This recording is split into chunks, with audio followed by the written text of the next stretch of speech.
ফতুয়া দেয় চা দোকানে বসে। আরে হুজুরের মধ্যে তো 13 ফেস, হেবটা কয় হুজুররাই তো দেশটার মধ্যে ফেস লাগাইয়া রাখছে। এক এক হুজুর এক এক কথা কয়, আমরা কোন দিকে যাবো?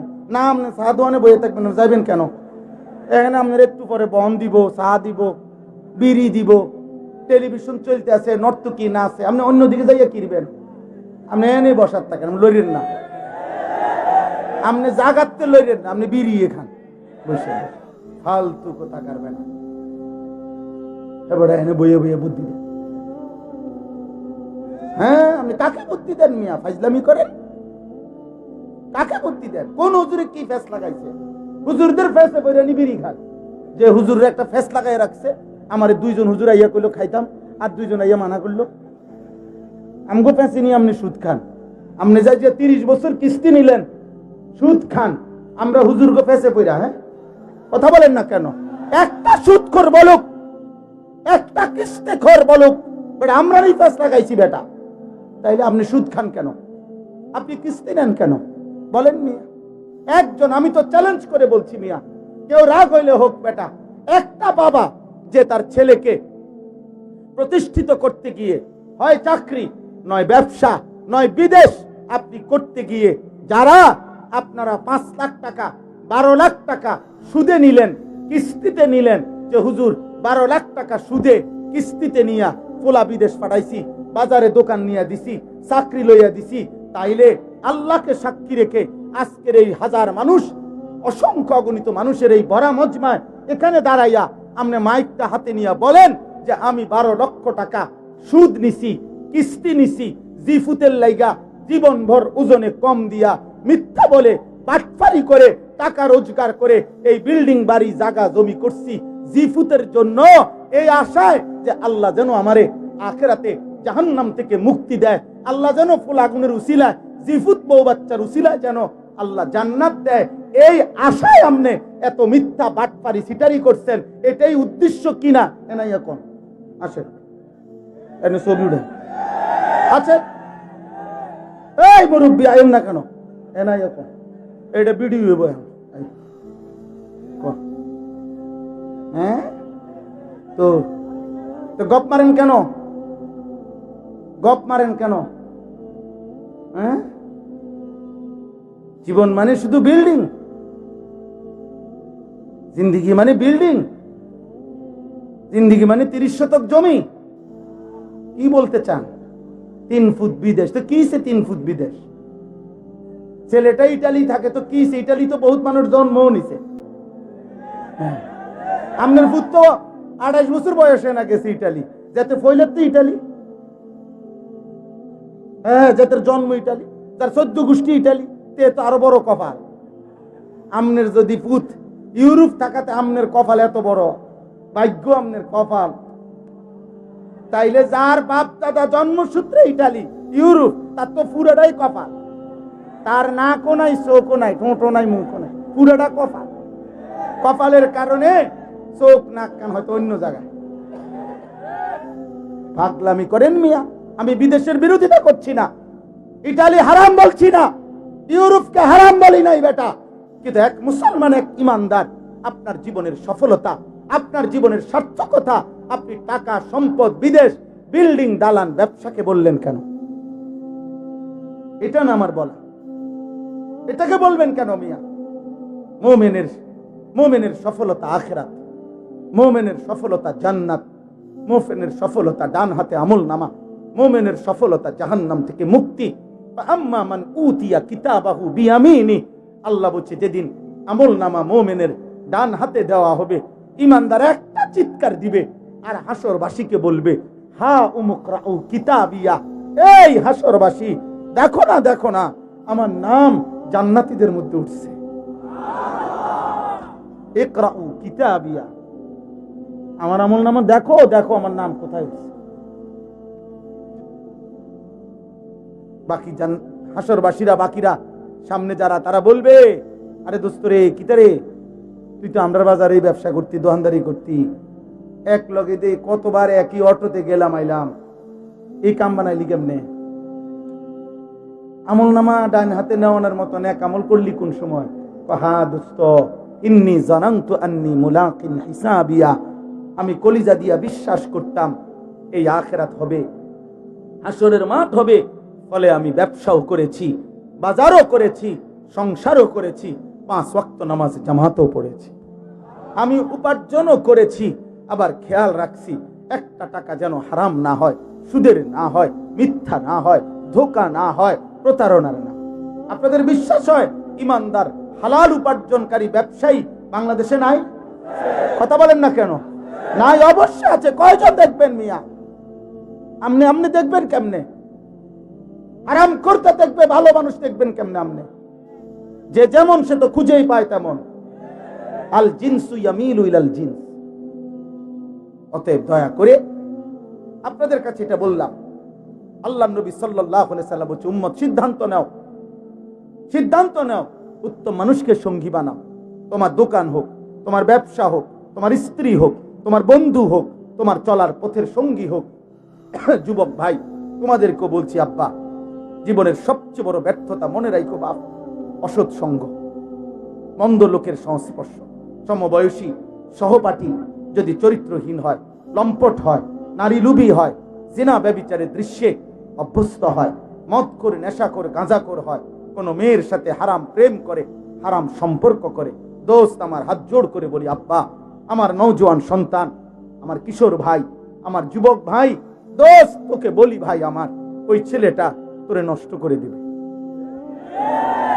8 ঘন্টা যার সাথে চললি, একবারও যার জবানে মালিকের নাম উচ্চারণ হইল না, 3টা থেকে রাত 11টা পর্যন্ত বন্ধু নামের যার সাথে চললি ফিরলি বাবা, এই 8 ঘন্টা, এই 8 ঘন্টার মধ্যে আসর, মাগরিব, এশা 3 ওয়াক্ত নামাজের আজান হইছে। বন্ধু নামের এই শয়তান, বন্ধু নামের এই দুষ্ট একটা বারও তোকে বলল না, কিরে দোস্ত, তুইও মুসলমান, আমিও মুসলমান, চল না নামাজ পড়ি। ও কিসের বন্ধু? ও শয়তান। ও কি?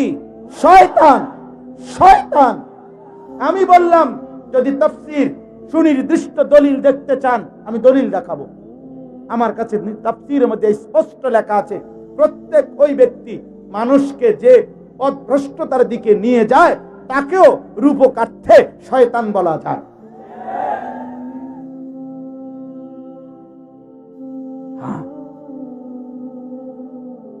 বন্ধু নামের শয়তান,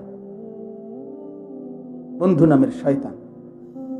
অতএব অসৎ লোক, চরিত্রহীন যুবক, চরিত্রহীন কিশোর, ইমানদার ছেলেরা তোমাদের বন্ধু হইতে পারে না। কোন কাফের বেঈমান বন্ধু হইতে পারে না। ফেসবুকে অগণিত বন্ধু, অচেনা বন্ধু তোমার ফ্রেন্ড, তোমার ফ্রেন্ড হতে পারে না বেটা। কোন ইহুদের বাচ্চা তোর বন্ধু হবে কেন? কোন খ্রিস্টানের বাচ্চা তোর বন্ধু হবে কেন? কোন হিন্দুর বাচ্চা তোর বন্ধু হবে কেন বেটা? কেন বন্ধু হবে? বন্ধু হইতে পারে না। সম্পর্ক থাকতে পারে, দুনিয়াবি প্রয়োজন, তার সাথে আমাদের চলতে পারে, কোনো অসুবিধা নাই। বাংলাদেশে আমরা কাউরে চলে যেতে বলি নাই। আমরা সংখ্যাগরিষ্ঠ মুসলমানের বাংলাদেশে সংখ্যালঘু হিন্দু অথবা সংখ্যালঘু অন্য কোনো মানুষকে আমরা চলে যেতে বলছি কোনোদিন? আমরা তাদেরকে বাধাগ্রস্ত করেছি বন্ধু না। কিন্তু কলিজার সম্পর্ক, ভালোবাসা, হৃদয়ের বন্ধুত্ব, সেটা শুধু মুমিনের জন্যই হবে। ইন্নামা ওয়ালিয়ুকুম, আল্লাহ বলছে তোমাদের বন্ধু হবে আল্লাহ ওয়া রাসূলুহু, আল্লাহর রাসূল, ওয়াল্লাযীনা আমানু আল্লাযীনা ইউকিমুনাস সালাহ, আল্লাহ বলছে এবং যারা মুমিন নামাজি তারা তোমাদের বন্ধু হবে। আল্লাহ আমাদেরকে বুঝ দান করে। এবার আসেন এই আয়াতের অংশটা শেষ করি। এই আয়াতের মূল বক্তব্য হলো, রাসূলুল্লাহ সাল্লাল্লাহু আলাইহি সাল্লামের জামানায় মক্কার কুরাইশদের একজন সর্দার ছিল, উকবা ইবনে আবি মুআইত তার নাম। এই কাফের সর্দার মক্কার সর্দারদের মধ্যে সম্ভ্রান্ত সর্দার ছিল, অনেক ধনী ছিল, অনেক বড় ব্যবসায়ী ছিল। সে নিয়মিত মক্কার বাহিরে দূর দূরান্তে ব্যবসা করতে যাইত। আর 2 মাস, 3 মাস, 6 মাস, 1 মাস 15 দিন পরে ব্যবসার থেকে যখনই ফিরে আসতো মক্কায়, তো মক্কার সম্ভ্রান্ত ব্যক্তিদেরকে সে মেহমানদারি করত। তার একটা অভ্যাস ছিল নিয়মিত। এটা এমনিতেই আরবের মেহমানদারি প্রসিদ্ধ, তো তার মধ্যে মেহমানদারির গুণ ছিল। উকবা ইবনে আবি মুআইত, তো সে করছে কি, একদিন ব্যবসার থেকে আইসা সবাইরে যে দাওয়াত দিছে তার বাড়িতে, আমাদের প্রিয় নবী সাল্লাল্লাহু আলাইহি সাল্লাম তিনিও যেহেতু কুরাইশের সম্মানিত ব্যক্তি, তো নবীজিকেও দাওয়াত দিছে। নবীজি আসছেন তার ঘরে। আসার পরে সবাইকে যখন খাবারের দস্তরখানে বসাইছে, সবার হাত ধোয়াইতেছিল, আল্লাহর নবী তখন হাত ধুইতেছিলেন না। তো উকবা ইবনে আবি মুআইত বলল, মুহাম্মদ হাত ধুইতেছ না কেন? তখন আল্লাহর নবী সাল্লাল্লাহু আলাইহি সাল্লাম বললেন, চাচা, যতক্ষণ আপনি আমার কালেমা না পড়বেন ততক্ষণ আমি হাত ধুবো না, খানাও খাবো না।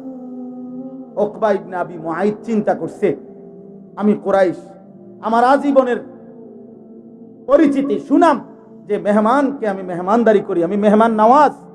আজকে যদি মুহাম্মদ না খাইয়া আমার বাড়ির থেকে উঠে চলে যায়, তাহলে গোটা আরবে আমার বদনাম হবে যে উকবার বাড়ির থেকে মেহমান না খাইয়া চলে গেছে।